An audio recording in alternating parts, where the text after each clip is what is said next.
welcome to Syosset Library's Turn the Page podcast. I am your host, Jessica, and I am here with my illustrious co-host. Jen, hi. Hello, nice to be here. Hello, and nice to have you. So this is really exciting for us. First of all, we are welcoming back a friend of the show. Can we call you a friend of the show? I hope so. I don't want to be an enemy of the show. You're not an enemy. You're Or not an even enemy. not neutral. I am definitely a friend of the show. Rob Renzetti, who we have had Rob on before to talk about his middle grade series, The Horrible Bag of Terrible Things, Yes. and which is actually one of my son's favorite series of all time. Yay. Yay. And this was what, his introduction to you. However, he did not realize that you were involved in some of his other favorite media, and also media since we were kids, all the animation. So now, whenever he watches shows, including the one we're going to talk about, and the art book, he says, "Oh my goodness, that's Rob Renzetti, my favorite author." And I get to say, Rob Renzetti was my favorite animator too. Um, Wonderful. Wonderful. Well, I've So got your household captured, and I'm very happy about totally, that. 100%. But we are really excited because we're going to talk about the Art of Gravity Falls, which is coming Woohoo. out is it September? September, yeah. Was September 7th, if I got that right? Something like that. It's right before my birthday. My birthday is September 12th. So it's a wonderful birthday gift for me this year to have this art book out. Happy birthday and happy art book day. Thank So you. yeah, so Gravity Falls has been around for a while. Obviously it's not going anywhere. The fan base isn't going anywhere. Everybody keeps demanding more, and we're super happy to see it. Um, Rob, my first question to you is an art book. That's Yeah. amazing. So many years post finale. It's interesting to me. Oh, yes. Okay, so the release date is Oh, actually okay, 9/15. Sorry, I got it wrong. 9/15. It's We will after my birthday, not before. All right. so you get to celebrate pre-release on your birthday. That's right. Yeah, so an art book so many years after the season or the show finale. And as I said, like this is such a testament to how much Gravity Falls has resonated with its fan base. Yeah. Um, so there were other projects in between. You had like a Mad Libs book, you had graphic novels, you had the Book hmm of Bill, you had the hmm journal. Why an art book now, which is also going to be an instant bestseller? So why is the instant New I York think you, Times bestselling art book, The Art of Gravity Falls, happening now? I think you just answered your own question, didn't you? That it's going to be a bestseller. I mean, the Book of Bill did very well, and I think that upped Disney Publishing's interest in pursuing an art book. I mean, I think that Alex Hirsch, the creator of Gravity Falls, and myself would always have been interested in doing an art book. One, we had an amazing crew of artists when we were doing Gravity Falls. It was a beautiful looking show. And we were always blown away by the art that was created by our crew. And we're both fans of art book. I mean, art books in general. I got an animation because of art books. I mean, I got an animation because of the art of Walt Disney. I got into animation because the Illusion of Life, which are two touchstone books in my own childhood, in my own life. I think we probably talked about this before, Jessica, when I was talking about the horrible bag, but um, I got an animation because I had an older cousin who loved animation. He didn't want to be an animator. He just was a fan. He's an old school adult Disney fan before adult Disney fans were really a thing. But he collected the art of Walt Disney. He collected all these different art books. And I'd go over to his house, and when he wasn't around, I'd sneak into his room and look at these books because I was fascinated by animation. And when I was a kid, you couldn't see Disney cartoons on TV, so this is the closest I could get to them. And those books not only showed me that all my favorite characters that I could never see, but they showed me like snippets of clips from cartoons I couldn't watch. And they showed me backgrounds and model sheets. And I'd started to discover what the process of making an animated show was actually like. So to turn around and be able to create an art book or co-create it with Alex on a show I worked on, that was a dream come true for me. It's not something I ever conceived of actually doing, but when the opportunity came along, of course I jumped at it. It's kind of full circle for me to be able to create my own arted book and hopefully inspire another generation of kids to come into animation. There's so much interesting stuff in this book. Lots and lots of pieces of art, obviously, photos from behind the scenes, lots of cool Hmm. things. I'm particularly interested in the concept of a show Bible, which I understand there are glimpses of in there. What function does that serve? And, what was it, I guess, what was compiling it like for this book? Well, I mean, actually, the whole Bible is in there, basically. The whole final version of the Bible. I know that Alex did several versions of it, but the final last version of the Bible is entirely encased in this art book, which, um, it's a weird thing, and it's a weird thing. It's kind of like, if you were like a door-to-door salesman back in the 1950s, and you brought a brochure with you to be like, here's what you'll get, these fabulous products, whether it's a vacuum you were selling or, some kind of, other device.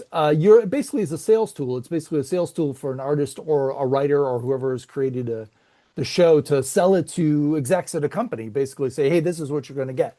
Now, it is what you perhaps think you're going to create. But when you actually get there and start creating the show and bring other people in to work on it, things inevitably change. Things that you think would be a cornerstone of the series suddenly aren't that important.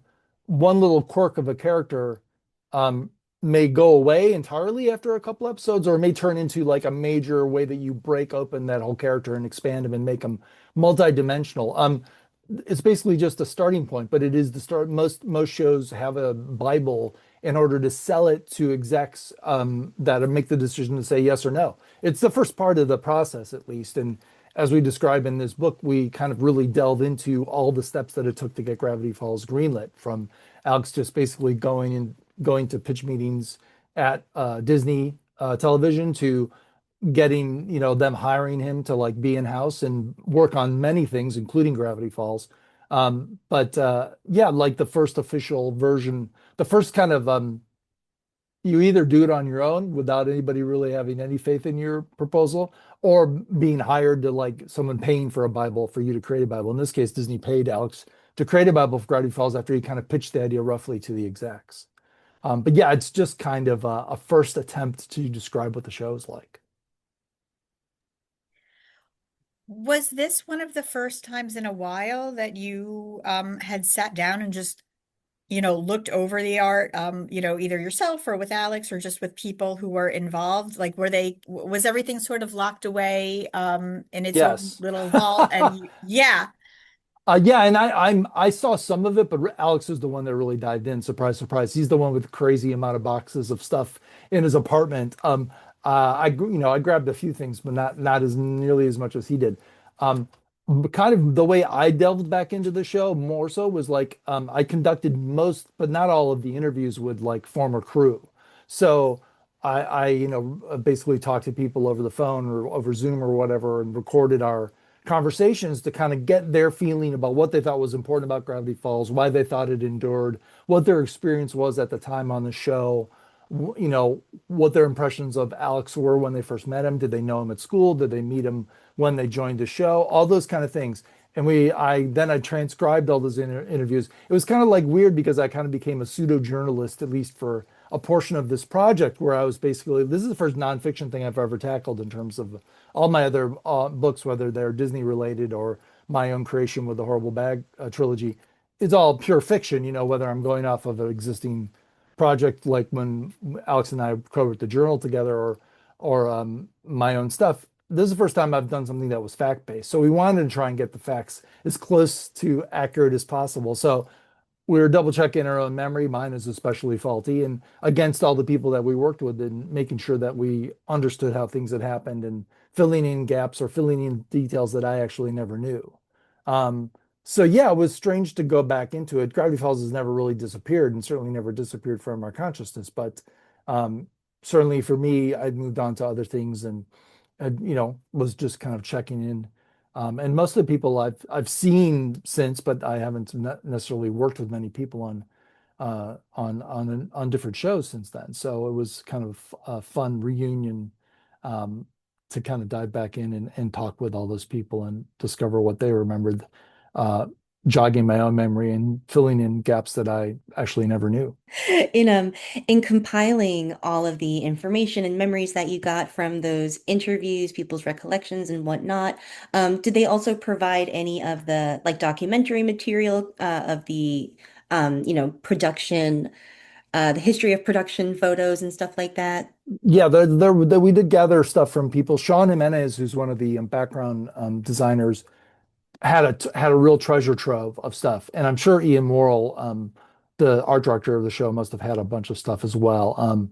I think maybe Alonso Ramirez contributed a lot of stuff. Some people were pack rats more so than others, and those three definitely had a lot of stuff.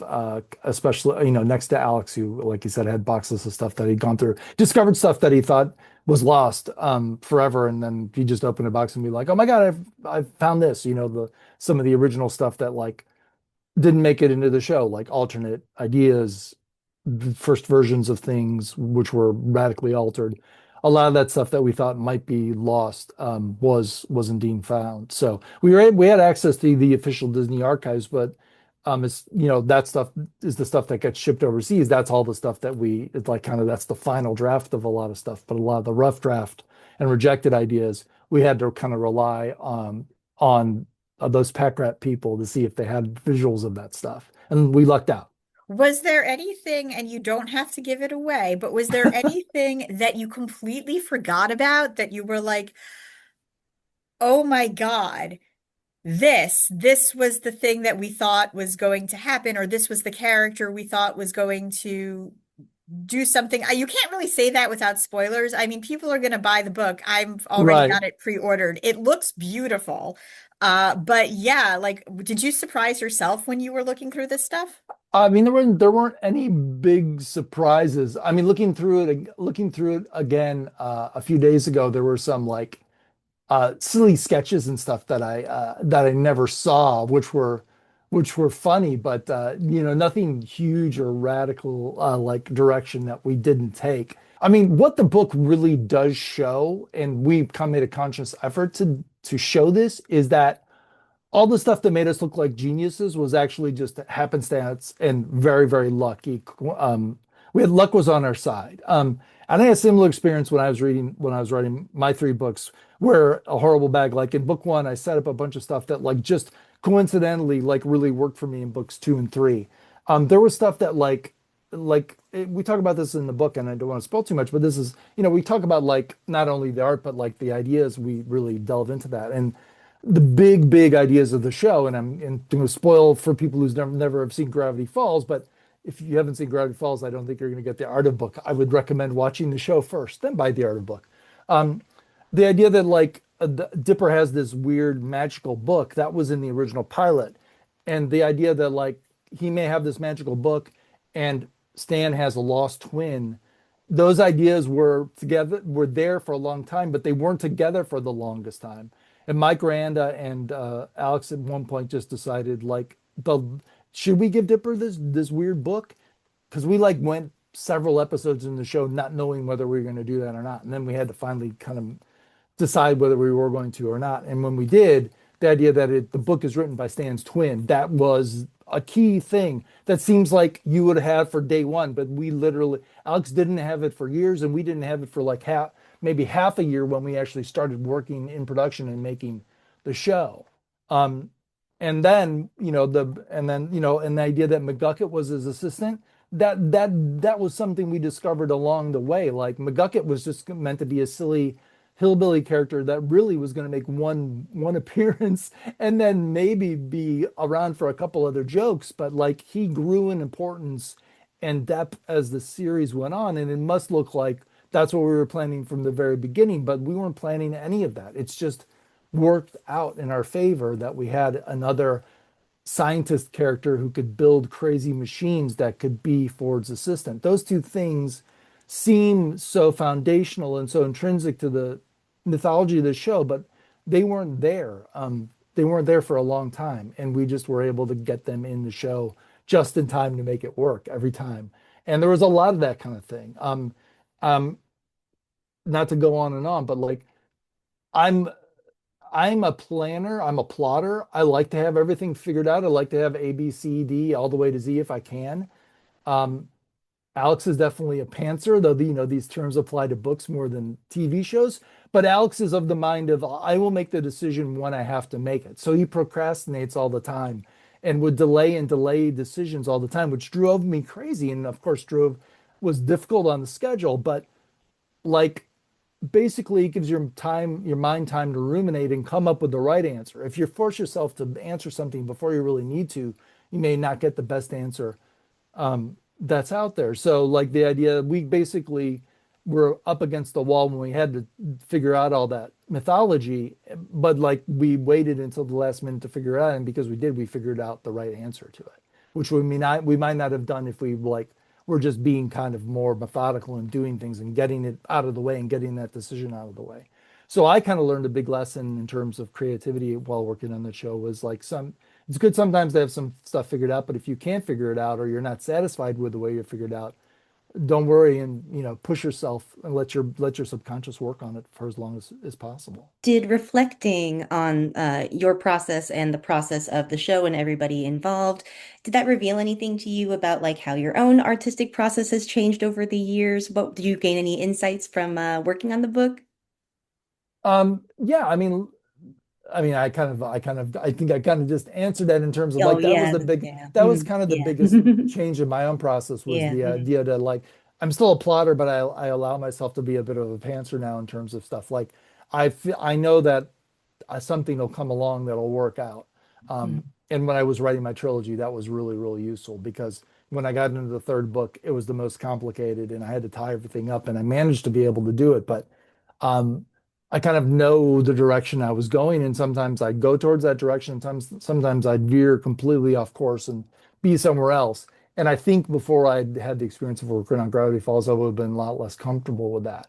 But post Gravity Falls, I'm certainly much more comfortable with the idea that I have confidence in my own creative ideas and my own creative process, and that I will come up with something that works before I actually need to, hopefully. In most cases, hopefully your luck holds and you are able to continue to kind of pull off that magic trick. But that is a bit of magic. There's a bit of something out there in the ether, or whatever you want to call it, whether it's a muse or a higher power or just your own subconscious that's ruminating on stuff. There is a magic to be accessed there where you put a question to yourself and then you leave it alone for a while and don't try and force an answer, but just let the question ruminate and let the answer come to you eventually. Um, so that is something I'm much more comfortable with now than I was before I worked on Gravity Falls and worked with that group of people.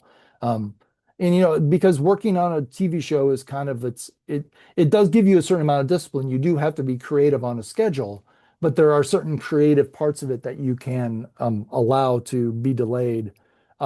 For as long as the execs will allow you to delay. And we were very lucky on Gravity Falls because we had execs that we worked with that were fans of the show, and they understood when something wasn't right or wasn't working. And it took a very long time to create the show, but because the show was so good, they gave us a lot of leeway. I know we talked about this kind of going into it, but and just how there's always some subsequent material, even though the show has been over for a while. But for you, and especially speaking to everyone that you and Alex worked with and looking at all of this old art, like if you were to say what is the heart of this show, what keeps it going? Because we all know that there are shows that we've loved, but then we don't think about them the same way that people think about a show that, again, it was 2 seasons. It was 2 seasons, right? Not three Yep, seasons. It was two yep. seasons. And to this day, it's gaining new fans. You see people with Bill Cipher tattoos. Whether or not that's a good idea, that is No up for comment. debate. But what is it like if you could kind of describe like not even just one thing or just like three things that were like the heart of this series and why it continues to resonate with people, what do you think it was? Well, I mean, for I always go back to character, and I think it's the characters are very strong, and you care about the characters, and that's true of I think of the best shows out there. They're all character based.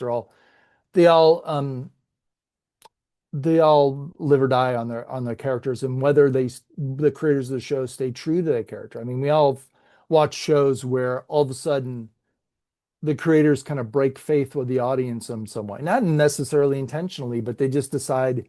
Sometimes, like you get so bored on a long-term show that like you just start having your characters do stuff that doesn't make any sense. You know, the Simpsons comes to mind in that like Homer season one is a much different character than Homer is today, and like a lot of people are like they just made Homer too stupid. You know what I mean? Like there's a breaking point with characters, and it's a touchy thing. You can always mess things up long term.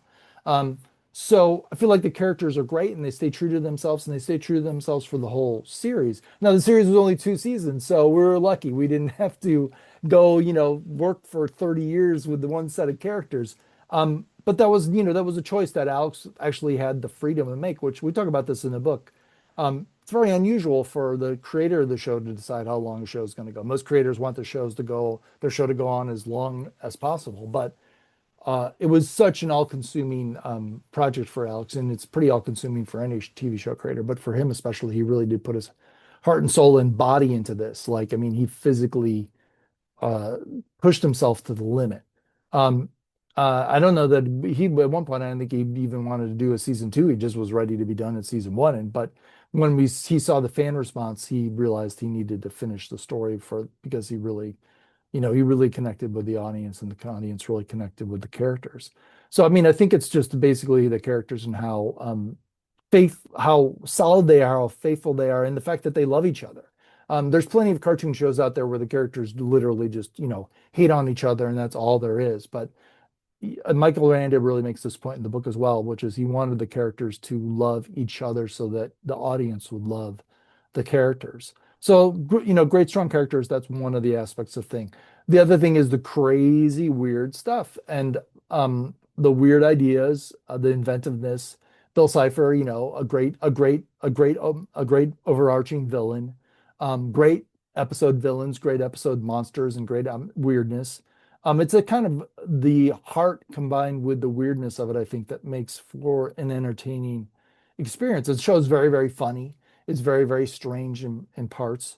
Um, you know, there's an overarching story, which a lot of animated shows, up until that point, it was very rare for an animated cartoon to be able to tell an overarching story of any sort.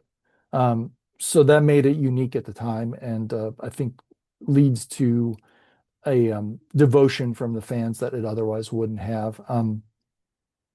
There's a lot of aspects to it that I think make it endure. But I think the depth of the characters and the relationships between the characters really do make a difference and really do matter and do make it a worthwhile viewing and a worthwhile project to return to. And it's very, very funny. It's well written and it's very funny and it's great fun to look at. And the scary stuff is scary and the funny stuff is really funny. And they somehow sit side by side very well together. It's just a really successful show, and a lot of that has to do with our crew. Um, Alex demanded a lot of them, and they all really came through because they loved the show as much as we did. And of course, Alex himself poured so much of himself and his history and his personality into the show, and that makes it unique. It makes it both unique and universal in that it was very particular. The characters were very well observed. There's a lot of real life in there.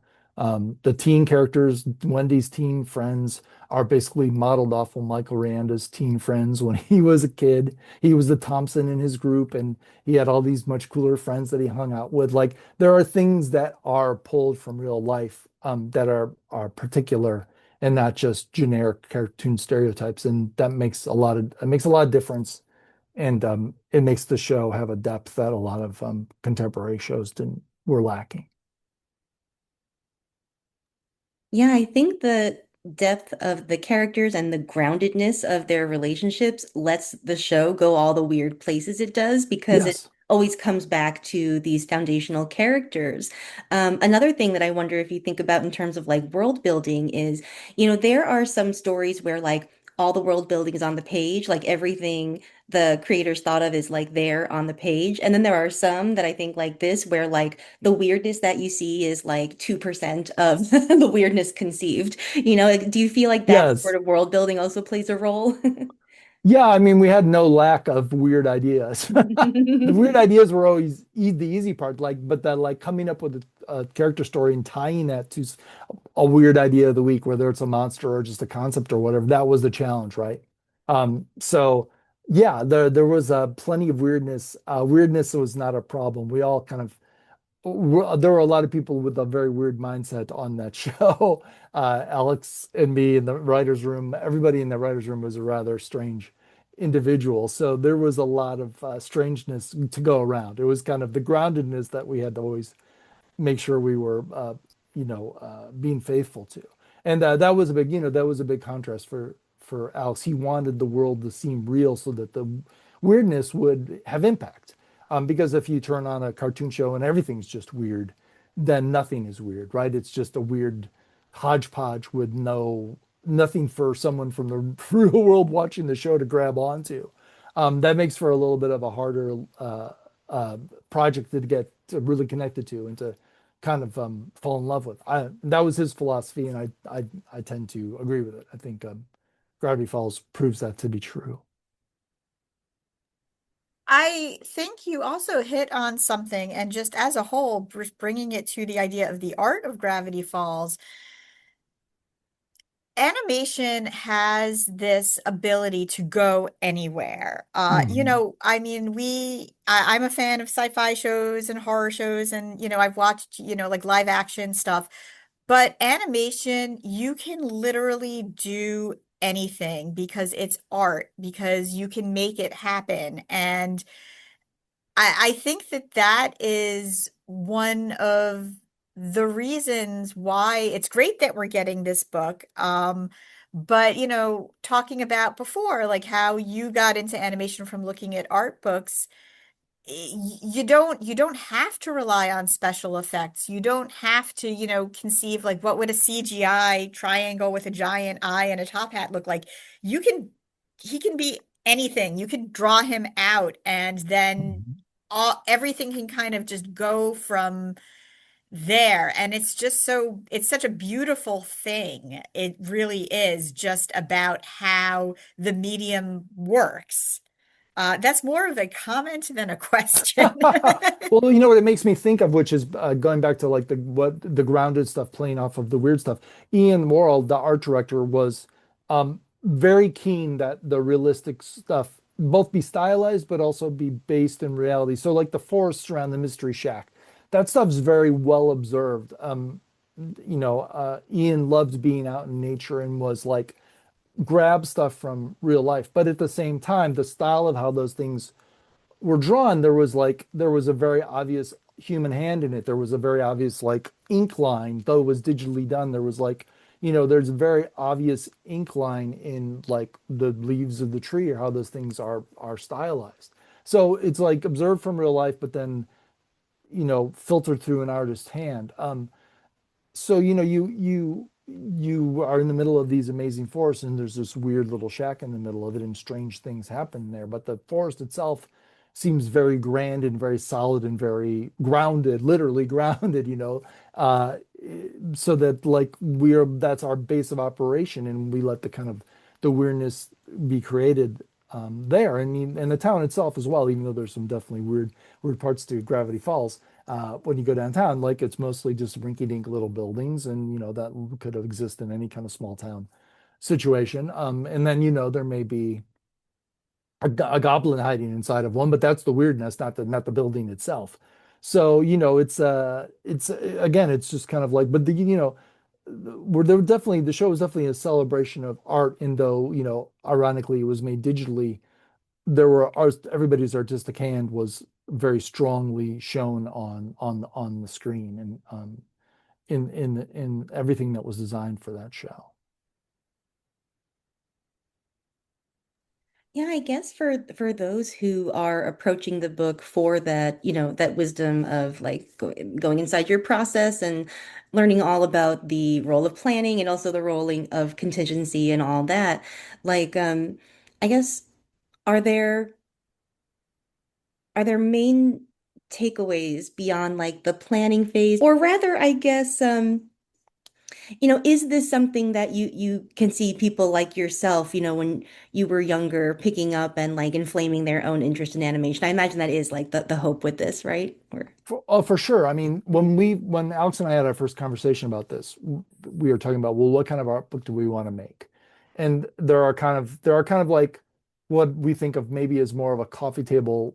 I mean, all art books are coffee table art books because they're too heavy to hold in your lap usually, but more of a coffee table, I would think of like, is it going to just be all beautiful paintings from Gravity Falls? Because there's a version of the book that could just simply be the background paintings and just be like page after page of a beautiful backgrounds because there's more than we could fit in this book out there. But I talked to Alex about my own history with this, and the idea that like I was inspired to get into animation by art books, and that will I feel like that's the kind of art book we should make is like show the process and show how things are made to some extent enough those so that if you are inclined to maybe go in that direction to join this industry, that this book could push you over the edge and inspire you to do such a thing. When I was looking at these art books back in the 1970s and 80s, the animation industry was basically dying off. I mean, there was a point when I was a kid and Walt Disney made an announcement that they might not even keep making animated features. So like I was like kind of coming of an age where I'd wanted to be in animation and kind of like as I was approaching the age where I could conceivably start that as my career, everything was basically falling apart. And then, Roger Rabbit came along and Little Mermaid, and like there was all of a sudden, while I was in college, there was this renaissance that happened. And I was lucky because my timing actually, it looked horrible at first. And then in a few years, my timing was perfect. And I was able to go to Cal Arts and start my career and do all that. Um, but I wouldn't have even had the idea that this was a job if it wasn't for these Walt Disney art books that I saw as a kid. At first at my cousins, and then asking my mom and dad to buy these things for myself. Um, so right now the industry is kind of going through its another dire time where like AI is basically throwing everything into question. Um, so this art book is coming out. Hopefully, a 7, 8, 9, 10-year-old kid, or many of them, have are lucky enough that they have a parent who's willing to spend money on this art book for a show that they may love. Um, and they get inspired to start animating and start drawing or start doing something artistic that they otherwise might have done. And then in 10 years' time, when we've got everything sorted and there's another renaissance of animation, they'll be ready to join the industry and create the next Gravity Falls. Of course, that's what we were hoping that we can inspire future generations. And basically, the book ends with an invitation for someone to create the show of their own, and give them the beginning of how to do it, which is simply a pencil. Just pick up a pencil and start drawing or start writing down ideas. That's all it takes. That's all. The only way any of us ever start when we are kids ourselves is basically just in a room alone, coming up with stuff out of our head. So yeah, we want new things to be created so that we can watch them ourselves and enjoy them.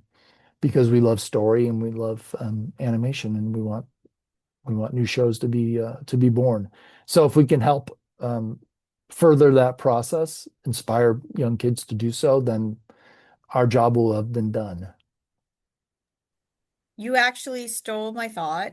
But really you didn't, Sorry. because no, don't be sorry, because this was your intention and this was something that I was thinking as well, because we are going through this time, I have, obviously, as I mentioned, I have kids who have grown up on watching, Gravity Falls. I cannot tell you how many times we've watched it. It's like one of our favorite background shows, and just a lot of other, series kind of in that vein. And they are very interested in learning animation and drawing. And unfortunately, my in-laws, they told them this, and my in-laws said, well, don't do that because AI is going to replace everything. And they got so upset because to them, that is like the worst answer you could possibly give. And I do think, you know, people really know, not just kids, but I mean, they know what's good and they can tell a mile away when something is not genuine and is very manufactured. And I do think that it's going to hit that note, whether it is the fans who now have kids of their own or people who are picking it up for the first time. I think that real art connects to people in a way that is undeniable. And I do think that, in the future when things are sorted out, I think that it is going to be inspiring the next the future, the next Gravity Falls or whatever comes beyond that. Yeah, I hope so as well. I mean, here's the honest truth is there's a lot of people out there that will be fine with AI slop, as we may want to call it. You know what I mean? Um, but the people that would create a show would never be satisfied with that. The people that can tell the difference between slop and good stuff and the good stuff. And we disagree. People have opinions about stuff, and you may love a show that I hate, but I think we still can agree that there's quality shows out there and stuff that's just nonsense and there's no heart behind it. And I think that's the difference. I think there's like when there's a heart or there's a voice or a few voices, collaborators, whoever is collaborating to give a show a uniqueness, that's going to be a human. It's not going to be a computer as much as computers are wonderful tools, but people can tell the good people, the people that are creative enough, the people that are creative enough to create their own thing in the future. Like you said, they can smell a rat. They can tell the difference between something that's authentic and heartfelt and something that's meant to sell you BS, sell you nonsense. So hopefully, I have faith that there's been threats before. There will always be in-laws and grandparents that tell you don't do that. My grandparents thought I was smart enough to become a lawyer or a doctor, and thank you very much for the compliment, but I've always wanted to be an artist. Um, but if you have one person in your life who's encouraging you, in my case, it was my mom. She always backed my desire to join animation since the time I was a little kid. Um, all it takes is one adult to support a child who wants to pursue creative endeavors, um, for that child to become an adult who actually does create something. Um, and it doesn't take everybody in the world to be creative. It just takes a good, faithful, strong minority of people that are weird, who like weird stuff, who create new things, who have enthusiasm for the things they're creating, who put their heart and soul into it. That's all it takes for art to thrive and for art to continue. And I just don't see a generation being born that doesn't have that in them, regardless of what um, corporate um, AI slop wants to throw at us. Um, they're working so hard to convince us that AI is inevitable. That's the tell that indicates it's not.